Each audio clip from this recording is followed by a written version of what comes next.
મસ્ત મજાની ઉનાળાની સિઝન હોય અને એમાંય ગોલા ન ખાય એવું તો બને જ નહીં. So hello friends, good morning, જય દ્વારકાધીશ. તો સ્વાગત છે મારા નવા મિની વ્લોગમાં. આજ તો મસ્ત મજાનું વાતાવરણ હતું અને દરરોજની જેમ આપણું રૂટિન કે સવારમાં ઉઠો, કામ કરો અને પાર્લરે જવાનું.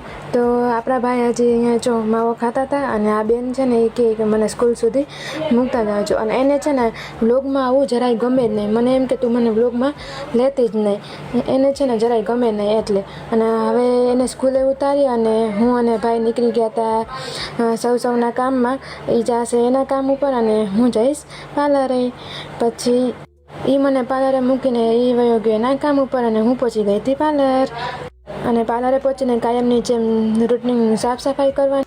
અને આજ તો છે ને મજા જ પડી ગઈ, કેમ કે ઉનાળો હોય અને ગોલો ખાવા મળે તો બધાને મજા જ આવે. અને છે ને ગોલા ખાઈ લીધા હતા અને પછી સાંજે છે ને અમે વયા ગયા હતા પાછા ઘરે. અને વચ્ચે થોડું ઘણું કંઈ બ્લોગ નથી બનાવ્યો. અને જો અમે બનાવી લીધા હતા ભજીયા, મસ્ત મજાના મમ્મી બનાવતા હતા અને અમે જમતા હતા. તો હવે મળીએ આપણે નવા મિની બ્લોગમાં. Bye bye.